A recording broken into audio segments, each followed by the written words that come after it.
It's a growing craze in dieting, not eating, or to be more specific, not eating for set periods of time. Now, many people swear by these trendy fasting diets, but others say they aren't good for you. So what's true? Here's Julie Nelson. Fasting has been around for centuries. We even have a word for breaking the fast after we sleep. But one of the latest trends is intermittent fasting, an umbrella term for a variety of diets.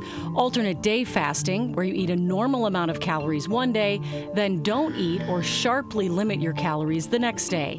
The 5-2 version, eating normally 5 days out of the week and limiting calories the other 2. And then there's the warrior diet, eating in a scheduled window every day, like 8 hours in the afternoon and evening, followed by 16 hours of fasting. But is any of it safe? Our body is always either in a fasted state or in a fed state. Our sources, Paul Kriegler, registered dietitian and program manager for nutritional products at Lifetime, and Dr. Renee Korzak, registered dietitian, nutrition professor at the University of Minnesota, and lead sports dietitian for the Minnesota United. But I do think there's a strong belief that if I fast, I'll lose weight. And it may work in the short term, but trying to really teach people what are the long-term health consequences of this is very important. People get attracted to the kind of the trendiness of fasting, but they don't realize that if you're living a healthy lifestyle, you're probably spending 12 to 16 hours every day in a fasted state.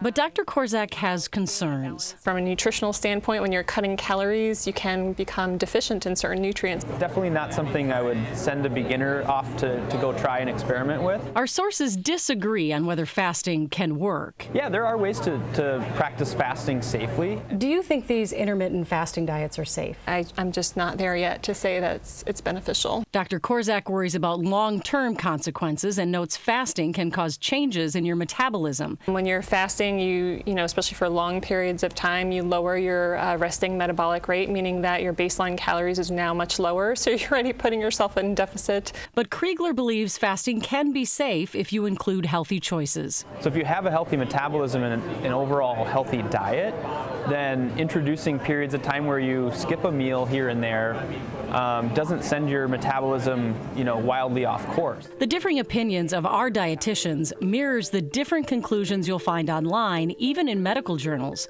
A 2017 study in the Journal of the American Medical Association found alternate day fasting was no more effective than calorie counting, and that people gave up on fasting more often. But a study published by the National Institutes of Health a year earlier found the exact opposite. Bottom line, our sources agree fasting or any diet plan should start with a visit to your doctor. I would say consult your physician. What I would do is check with your doctor or get your health evaluated. Just understand your baseline level of metabolic health. That's pretty interesting. I still don't understand intermittent fasting, and my wipers are not involved. How? Does that work? No. They're not involved? No, different topic. Outside tonight, I snorted a little bit there. Sorry about that.